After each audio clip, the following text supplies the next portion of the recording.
দেখো প্রশ্নটাতে কি দেওয়া আছে, F of inverse one x ফাংশনটা লেখচিত্রের মাধ্যমে দেখাতে বলছে। তো প্রথমে তুমি দেখবা প্রশ্নতে কি দেওয়া আছে, ইনভার্স দেওয়া আছে না? ইনভার্স দেওয়া থাকলে কেমনে করবা? প্রথমে লিখবা দেওয়া আছে এফ অফ এক্স, এটা কিন্তু প্রশ্নতে দেওয়া আছে উদ্দীপকে, যে root over x minus four. এখন কি করবা দেখো, এখানে যদি ইনভার্স দেখো তাহলে প্রথমে লিখবা ধরি, প্রথমে কি লিখবা, ধরি f of inverse one f of x equal to y, এটাকে লিখবা, মানে আমি এটাকে ওয়াই ধরলাম। এবার কি করবা দেখো, এখানের মধ্যে যে এফ অফ এক্সটা আছে, এফ অফটা সেটাকে ধরে এই পাশে নিয়ে যাবা। তাহলে কি হবে বলো, x equal to f f inverse one f inverse one y, এটাকে লিখবা এভাবে। মানে এখানের মধ্যে যে এফ অফ এফটা আছে মানে ফাংশনটা আছে সেটাকে ধরে আমি এই পাশে নিয়ে গেছি। এখন কি করবা দেখো, এখন লিখবা আবার, অথবা এভাবে দিয়ে শুরু করবা, এটা আবার লিখবা f of x equal to y. এখন দেখো আমার ফাংশনটা কোথায়, এফ অফ এক্স সমান এটা না, এটা লিখবা root over x minus four equal to y. এবার তোমাদের কাজ কি থাকবে বলো তো, এক্সটাকে এক পাশে রাখবো, বাকি সবগুলাকে কোথায় নিয়ে যাবো, আরেক পাশে নিয়ে যাবো। তাহলে আমাদের বলে এখানে একটা রুট আছে না, তাহলে বলো আমরা রুটটাকে কেমনে ঠিক করবো, আমরা কেমনি করবো, আমরা এটাকে স্কোয়ার করে দিব। তাহলে আমি যদি এটাকে স্কোয়ার করে দিব, বলো তো এখানে কি থাকবে, এখানে থাকবে এক্স মাইনাস ফোর, এখানে হবে ওয়াই স্কোয়ার। এতটুকু বুঝছো? তাহলে বলো আমি এখানে কাকে সিঙ্গে রাখবো, এক্স কে রাখবো না, তাহলে আমি মাইনাস ফোরটাকে ধরে ওদিকে নিয়ে যাবো, তাহলে হয়ে গেছে না, x equal to y square plus four. এবার দেখো এ এক্স এর জায়গায় আমরা এটা লিখতে পারি না, এফ ইনভার্স ওয়ান ওয়াই, এটা লিখতে পারি না, পারি। তাহলে f inverse one y equal to y square plus four. এবার এই ওয়াই যাই কি লিখবো বলতো, এক্স লিখবো। তাহলে কি হচ্ছে দেখো, এফ ইনভার্স ওয়ান এক্স, তাহলে এখানে হবে এক্স স্কোয়ার প্লাস ফোর। এখন বলো আমাকে এখানে কি আঁকতে হবে, আমাদের লেখচিত্র আঁকতে হবে। এবার একটা জিনিস দেখো, তুমি কেমনে বুঝবা যে এটা বৃত্তের গ্রাফ অথবা পরাবৃত্তের গ্রাফ অথবা মানে সরলরেখার গ্রাফ, কেমনে বুঝবা? তুমি দেখবা এই সমীকরণটা দেখো, এটার উপর একটা স্কোয়ার আছে না, এটার উপর কি আছে, একটা স্কোয়ার আছে না, তাহলে মনে করবে এটা একটা পরাবৃত্তের গ্রাফ। যদি দুইটা স্কোয়ার থাকে তাহলে মনে করবে এটা কিসের গ্রাফ, বৃত্তের গ্রাফ। মানে এটা একটা শর্টকাট মনে রাখার জন্য। তাহলে বলো একটা স্কোয়ার থাকলে কিসের গ্রাফ, পরাবৃত্তের গ্রাফ। তাহলে আমাদের এই ইকুয়েশনটার গ্রাফটা কিরকম হবে, পরাবৃত্তের মতো হবে। কিসের মতো হবে, পরাবৃত্তের মতো হবে। এখন একটা জিনিস মনে রাখবো, তাহলে আমাদের মেন ফাংশন হচ্ছে এটা, ধরে নিছি আবার y equal to x square plus four. এখন আমরা গ্রাফটা আঁকবো এই ফাংশনটা দিয়ে, এটা এখান থেকে পাইছি, এই ফাংশনটা কোথেকে পাইছি, এই যে এখান থেকে। তাহলে দেখো মানগুলো কিভাবে বসাবা, খুবই মনোযোগ দাও। পরাবৃত্তের মানগুলো এমন ভাবে বসাতে হবে, আমি এদিকে যতগুলো মাইনাস নিব ঠিক ততগুলো কি দিতে হবে, আমাকে প্লাস দিতে হবে।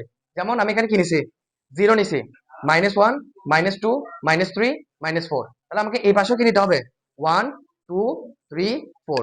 ধরো আমি এখানে মনে করো ফাইভ নিছি, তাহলে আমাকে এখানে কত নিতে হবে, ফাইভ নিতে হবে। আমি যদি এখানে এইট নিই তাহলে আমার এখানে কত নিতে হবে, এইট নিতে হবে। মানে মাইনাস এইট নিলে ওখানে মাইনাস এইট, এখানে মাইনাস থ্রি নিছি এই জন্য প্লাস থ্রি, এখানে প্লাস টু নিছি তাহলে এখানে কি, সরি এখানে মাইনাস টু নিছি এখানে কি প্লাস টু।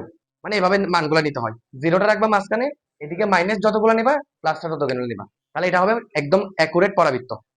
এবার গ্রাফটা কিভাবে আঁকবা, গ্রাফ এবার নিবা মাঝখান দিয়ে, এটা হবে এক্স অক্ষ, এটা হবে কি ওয়াই অক্ষ। এতটুকু বোঝা গেছে? যদি এক্স এর মান পজিটিভ হয় তাহলে কোন দিকে যাবা, ডান দিকে যাবা। যদি এক্স এর মানটা নেগেটিভ হয় তাহলে কোন দিকে যাবা, বাম দিকে। ওয়াই এর মানটা যদি পজিটিভ হয় তাহলে কোন দিকে যাব, উপরে। ওয়াই এর মানটা যদি নেগেটিভ হয় তাহলে কোন দিকে যাব, নিচে। এতটুকু বোঝা গেছে? এবার দেখো মানগুলা বসাই। প্রথমে কত, মাইনাস ফোর, তাহলে বলো এটা এক্স অক্ষ বরাবর বসবে না, তাহলে বলো আমি এখন ডান দিকে বসাবো নাকি বাম দিকে বসাবো, আমরা বাম দিকে বসাবো। এক্স এটা যদি এক্স হয়, এটা যদি মূল বিন্দু হয় তাহলে নেগেটিভ এটা না, তাহলে আমি কোন দিকে বসাবো, বাম দিকে বসাবো। তাহলে মাইনাস ফোর, এক, দুই, তিন, চার। এবার দেখো ওয়াই এর মান কত, 20, তাহলে এটা পজিটিভ না, তাহলে বলো আমি উপরে যাবো নাকি নিচে বসাবো, উপরে বসাবো। তাহলে এক, দুই, তিন, চার এরকম করে 20 এরকম করে বিন্দু, এই স্থানাঙ্কটা বোঝা গেছে?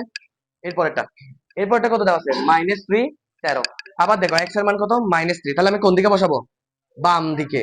তাহলে দেখো ওয়ান, টু, থ্রি, এবার কত, 13, তাহলে এটা পজিটিভ ওয়াই এর মানটা, তাহলে আমি উপরে চলে যাবো। তাহলে এক, দুই, তিন, চার এরকম করে 13তে বসাবো। বোঝা গেছে? এরপরে কত, মাইনাস টু, এইট। আবার দেখো এক্স এর মান নেগেটিভ, তাহলে আমি কোন দিকে বসাবো, বাম দিকে বসাবো। আট কত, উপরে, তাহলে উপরে বসাবো। এতটুকু বোঝা গেছে? এখন জিরোটা কিভাবে বসাবো দেখো, এটা হচ্ছে জিরো, জিরো মানে হচ্ছে এটা একটু মাথায় রাখবা, তুমি এখানে যেটা ক্রস করছে যেটা ছেদ করছে এটা হচ্ছে জিরো। জিরোর পর কত, ফোর, তাহলে উপরে যাবে নাকি নিচে যাবা, অবশ্যই উপরে যাবা। তাহলে দেখো এ দাগের উপর উপরে যেতে হবে, এক, দুই, তিন, চার, এটা হবে কত, জিরো আর ফোর এর স্থানাঙ্ক বা বিন্দুটা। বুঝা গেছে? এরপরে কি, ওয়ান আছে, ফোর আছে, তাহলে ওয়ান কতটুকু, এখন বলো এক্স এর মান কিন্তু পজিটিভ, এক্স এর মানটা কি পজিটিভ, তাহলে বলো কোন দিকে বসাবো, এদিকে বসাবো নাকি এদিকে বসাবো, ডান দিকে নাকি বাম দিকে, আমাদের ডান দিকে বসাতে হবে, পজিটিভ মানে ডান দিকে, এরকম মনে রাখবা। এদিকে বসাবো হচ্ছে প্লাস, এদিকে বসাবো কি প্লাস এদিকে বসাবো কি মাইনাস, এদিকে যদি ওয়াই, এদিকে হবে প্লাস, এদিকে হবে মাইনাস, এটা মনে রাখবা। তাহলে কত, এটা 1 5, তাহলে প্লাস বলছে, তাহলে এখানে 1, এদিকে 5। তারপর কত 2 8, তাহলে 2 এখানে 8 এখানে। তারপর কত 3 13, তাহলে 3 এখানে 13 এখানে, 4 20, তাহলে 4 এখানে 20 এখানে। তাহলে দেখো এটা একটা পরাবৃত্ত, এটা একটা কিসের গ্রাফ, পরাবৃত্তের গ্রাফ। তো পরাবৃত্তের ক্ষেত্রে আরেকটা জিনিস মনে রাখবো শর্টকাট, যার উপর স্কয়ার থাকবে, যার উপর স্কয়ার থাকবে তার বিপরীতে যে অক্ষরটা থাকবে ওইটার উপর এরকম একটা হাসি হয়। কি হয়, হাসি কিসের উপর, যেমন এখানে কিসের উপর হাসি, এটা এক্স এর উপর, এক্স এর উপর স্কয়ার আছে না, তাহলে হাসিটা কার উপর হবে, ওয়াই এর উপরে। এখন বলতে পারো যদি এখানে ওয়াই থাকতো তাহলে কার উপর হতো হাসিটা, এক্স এর উপরে, তাহলে দেখতে কিরকম মতো, এই যে এরকম। বোঝা গেছে এতটুকু?